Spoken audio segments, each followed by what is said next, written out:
En mi canal encontrarás mucha información sobre los errores que cometen los padres en la crianza de los hijos y sobre las heridas que los padres causan a sus hijos durante la infancia. Hoy les voy a contar cómo criar correctamente a un niño, porque muchos de ustedes al comentar mis videos me escriben: cuéntenos cómo se debe hacer correctamente. Ya sabemos lo que no se debe hacer, pero ¿cómo? En general, ¿con qué medios, con qué métodos se puede criar a un niño de tal manera que, bueno, se minimice el trauma para el niño? Porque los traumas son, bueno, una parte inseparable de la vida humana. Es imposible criar a un niño sin causarle ningún trauma.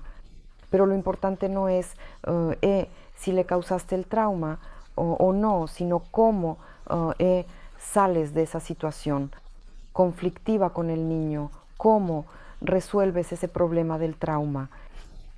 Así que hoy les voy a dar 15 puntos orientativos que deben implementar en su relación con su hijo, a educarlo basándose en estos 15 puntos que hoy les voy a presentar.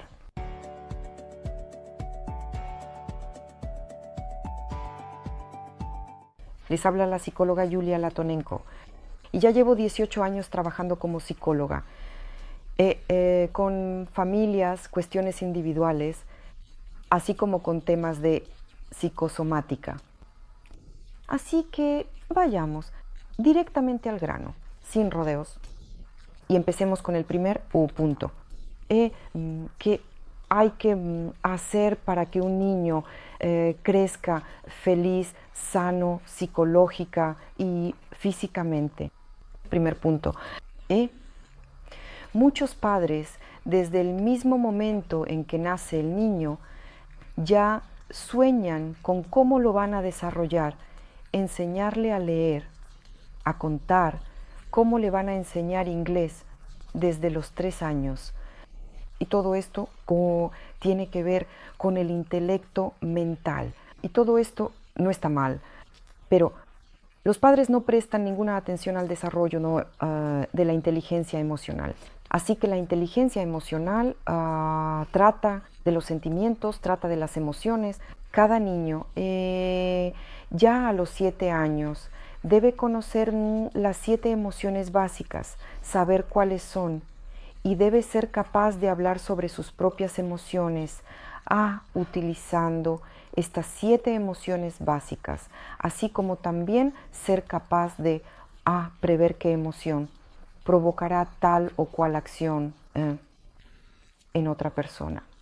Es decir, esta inteligencia emocional es un camino directo hacia el desarrollo de la empatía en el niño. Y si han criado al niño correctamente, desarrollando no solo la inteligencia mental, sino también teniendo en cuenta los sentimientos del niño, nombrando esos sentimientos, desarrollando la habilidad del niño para hablar en el lenguaje de las 7 emociones básicas, entonces han actuado absolutamente de manera correcta. Y esto es muy importante para que el niño no sufra de trastornos psicosomáticos. Esto, bueno, en primer lugar, uquiques, influye en el estado físico de la persona, en su capacidad para identificar sus propios sentimientos y expresarlos verbalmente en el momento en que surgen, en el lugar donde surgen y con respecto a la persona hacia la que esos sentimientos han surgido. Eso es un signo de una persona sana. Lo segundo que propongo es prestar atención a los límites. Es muy difícil tener en cuenta los límites de un niño cuando los propios padres no tienen tales habilidades, ¿sí?, de establecer sus propios límites. Los padres ni siquiera entienden dónde están esos límites personales, ¿verdad? Y Por supuesto, esos padres van a violar los límites del niño y esto puede manifestarse en acciones emocionalmente abusivas hacia el niño, coerción, presión, sí, la incapacidad, por ejemplo, de aceptar que el niño tiene derecho a enojarse y tiene derecho a decirles a sus padres, no, no quiero esto, no lo necesito, quiero actuar de otra manera. Hay muchísimos detalles así en los que los padres, bueno, por ejemplo, yo escucho a mis pacientes que luego me cuentan que sus padres ni siquiera querían comprar la ropa que le gustaba al niño y lo vestían a su manera, según su propio gusto, diciéndole al niño que todavía no entiende nada, que ellos saben mejor, ¿verdad? Y esto es, bueno, una violación directa y evidente de los límites personales del niño. Así que respeten los límites de su hijo y el niño respetará sus límites porque el niño es como una pantalla en la que se reflejan todas esas áreas ciegas que tienen los padres, por decirlo así, sí, sus propios problemas. Y estos problemas el niño se los refleja a los padres después cuando crece, especialmente en la adolescencia. Esto ocurre en los conflictos y los padres dicen, bueno, ¿de dónde salió así de mal? Pero si lo analizamos y empezamos a darnos cuenta, somos nosotros mismos quienes enseñamos a los niños cómo comunicarse, tanto con nosotros como con el mundo. Es decir, hay que ver al niño como una persona o desde muy pequeño, considerarlo como un individuo separado, una personalidad independiente y no como una propiedad, como piensan muchos padres.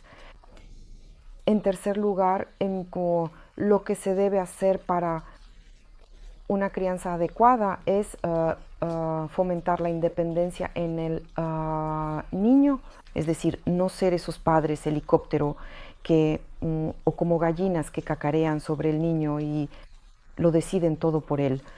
Bueno, eso es muy egoísta, porque cuando los padres actúan así, en realidad no quieren tener cargas adicionales y bueno, quieren resolver el problema lo más rápido posible.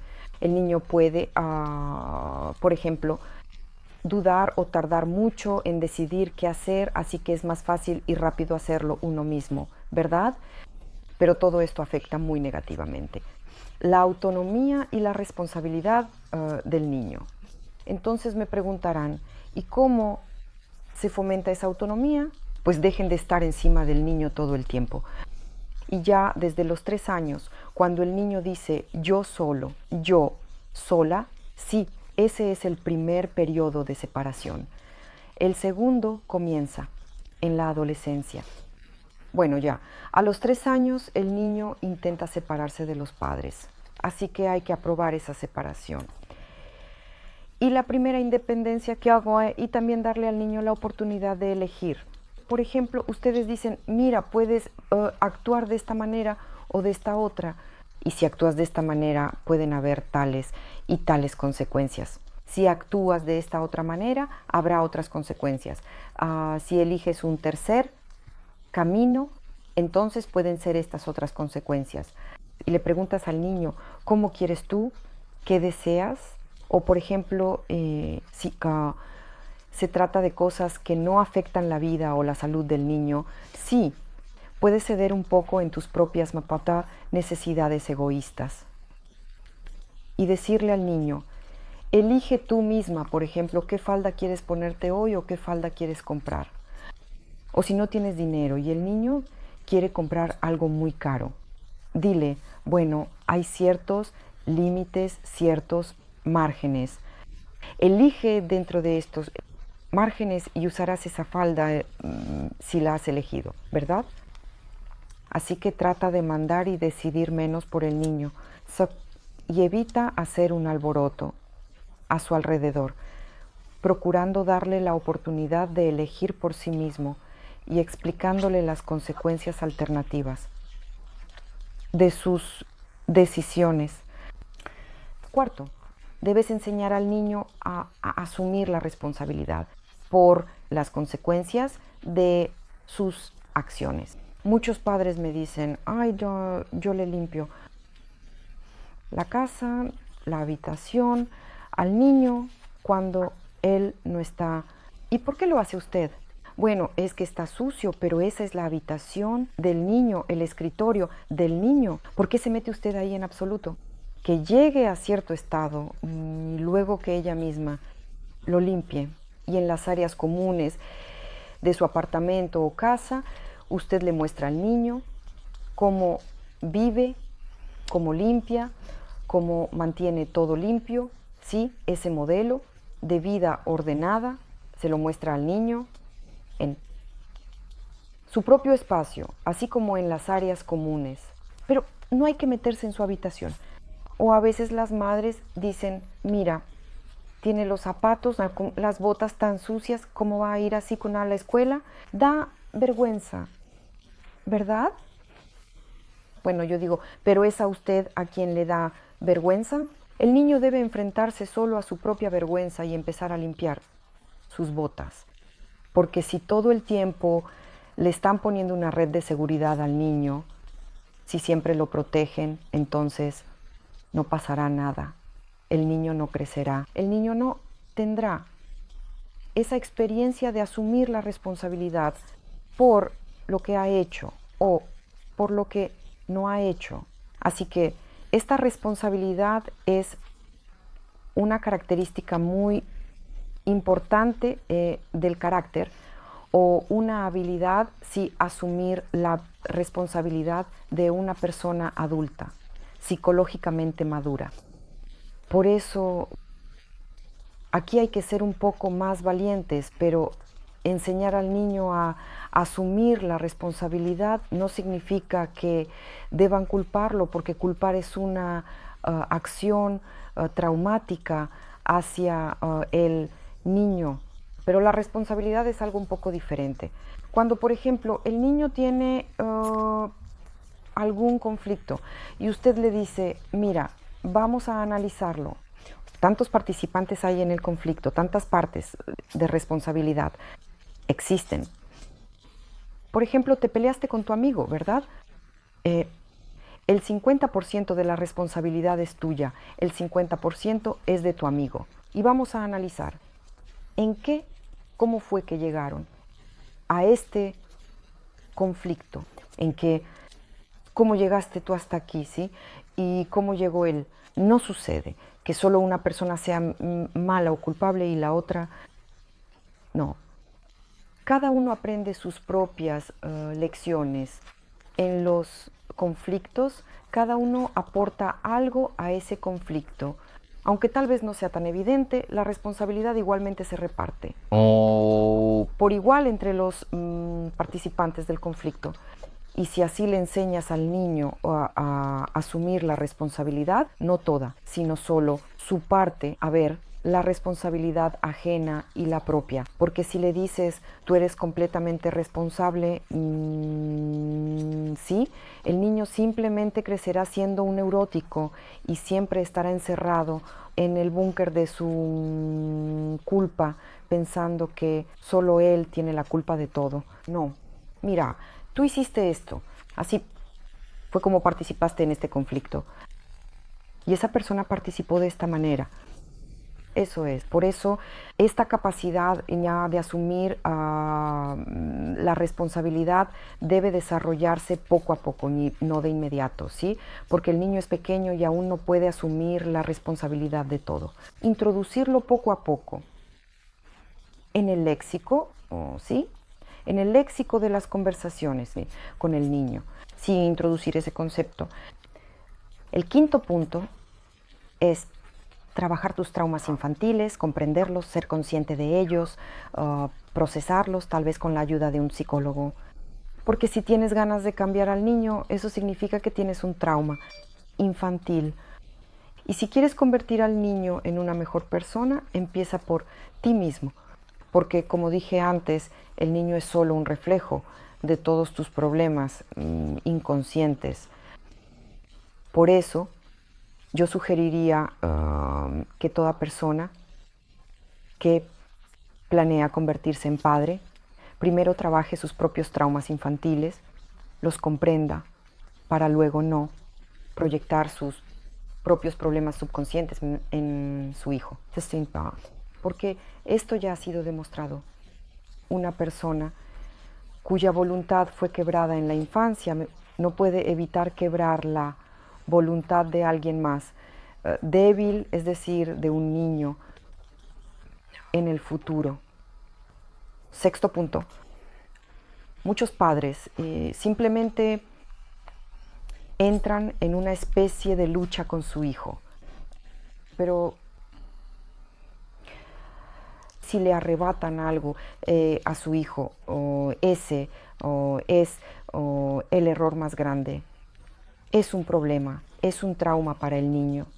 Es decir, no, luchen contra su hijo, conviértanse en su amigo, resuelvan los problemas que surjan de manera creativa, a través del juego, a través del diálogo.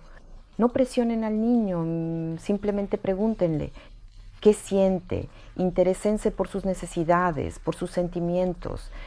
Pero para eso, primero deben aprender ustedes mismos a distinguir los 7 sentimientos básicos. Así que miren, mi lista de reproducción, desarrollo personal. Allí encontrarán un video que les aclarará qué es la inteligencia emocional.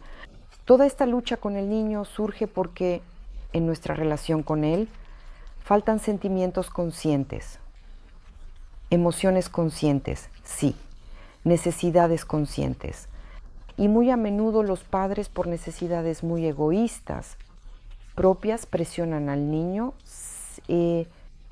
intentan quebrarlo, rehacerlo, convertirlo en algo mejor. El séptimo punto se refiere al trauma sexual infantil, ¿va? Así que aquí hay que ser muy cuidadosos con este tema. No camine desnudo en presencia de un niño. Esto, es decir, los padres deben ser en el aspecto sexual con el niño prácticamente como si fueran vírgenes, ¿verdad? Sí, hay que hablar de ello, pero nunca los padres deben dar ejemplos de su propia vida sexual, ni mostrarle su cuerpo desnudo al niño. Eso traumatiza profundamente al niño y lo fija sexualmente en los padres. Por lo tanto, cualquier grito que provenga del dormitorio de los padres o la presencia del niño, e incluso si es accidental, cuando los padres están teniendo relaciones sexuales, son cosas inadmisibles y muy traumáticas. Octavo punto, no le mientas a tu propio hijo, porque de esa manera le enseñas a mentirte a ti. Esto es muy evidente, así que no voy a desarrollar este punto ni el siguiente, el noveno. No que manipules a tu hijo, porque en el futuro tendrás a un manipulador y te sorprenderás mucho de por que tu hijo intenta manipularte o chantajearte a ti. Y a continuación tenemos el siguiente, el 10º punto. Pero antes de esto, les recuerdo que estoy esperando mucho sus suscripciones, si aún no lo han hecho, así como sus comentarios con historias sobre cómo fue en su propia experiencia o cómo implementan todos estos puntos su relación con sus hijos. Y si simplemente no tienen nada que escribir, también lo agradezco. Una simple palabra, gracias. El siguiente punto se refiere a los resultados. He conocido a muchos padres así en mis consultas que se interesan casi exclusivamente por los resultados de sus hijos en la escuela o por algún tipo de resultados, tal vez en la ayuda en casa, algún trabajo doméstico. Es decir, este es un camino peligroso cuando orientan al niño no al aquí y ahora, no al proceso, sino al futuro. a la preocupación por el futuro, a las dudas sobre si tal vez no lograré el resultado que papá y mamá esperan de mí. Y de este modo ustedes forman en el niño la sensación de que su valor radica únicamente en sus resultados. Y ese es un camino muy equivocado. Y esto forma una estructura narcisista de carácter en el niño. Así que interésense por el proceso. Intenten motivar al niño. Si no quiere mostrarte, por ejemplo, el resultado de matemáticas, simplemente haz que el niño se interese en ello, pero no le pagues dinero por eso. Hablaré de esto un poco más adelante. De otra manera, es decir, con tu propio ejemplo, solo tienes que inventar un juego que le resulte interesante al niño. Pero todo esto requiere tiempo de nuestra parte, si tiempo que estamos muy acostumbrados a ahorrar. Es más fácil quedarse con el propio dispositivo que hablar con el niño o pensar en cómo interesarlo en las matemáticas o en cualquier otra cosa. El siguiente punto, el 11º, aprende a elogiar al niño de la manera correcta. ¿Qué significa esto? Hay que elogiar al niño no solo por sus acciones y los resultados que ha logrado, sino también por sus rasgos de carácter, por ser bondadoso, por ser compasivo, por ser, bueno, tal vez responsable, empático, inteligente, ¿verdad? Por sus rasgos de carácter, por ser hermosa también. Es necesario hacerle entender al niño que es maravilloso. Pero hay que elogiarlo correctamente, sin comparaciones, porque muchos padres elogian a sus hijos comparándolos con otros. Si dices, eres el mejor de todos, en realidad solo estás empujando a tu hijo hacia un camino narcisista, ¿no? Hacia una competencia sucia, donde el niño siempre estará enfocado en los logros de los demás y competirá, lo necesite o no. Solo necesitará ganar y ser la primera, la mejor, y eso no es vida. Eso significa estar siempre enfocado en algún tipo de estándar externo. Esto le forma al niño un locus de control externo. Es decir, hay que elogiar al niño y no desaprobarlo sin compararlo. Así pues, el 12º punto que escribí para mí mismo es: nunca compares de ninguna manera. Así que ese será nuestro 12º punto. Punto número 13. No reproches a tu hijo. No digas nada. No lo culpes, no digas eres así o asá, hiciste mal, eres malo. Podrías haberlo hecho mejor. Todo esto genera una culpa tóxica en el niño y le inculca el hábito de justificarse constantemente. Esto destruye mucho la vida, tanto personal como socialmente. Pero entonces, ¿cómo decirle a un niño que ha hecho algo mal sin reproches? Simplemente pidan. Cada reproche, cada desvalorización, cada juicio negativo, cada humillación, todo eso puede ser reemplazado por una petición. Pero los padres manipulan con el sentimiento de vergüenza y culpa. Y bueno, claro, cuando manipulan, el niño tiene menos posibilidades de decirles no a su petición. Pero detrás de cada una de esas manipulaciones con la culpa y la vergüenza, hay alguna necesidad, en realidad, de los propios padres.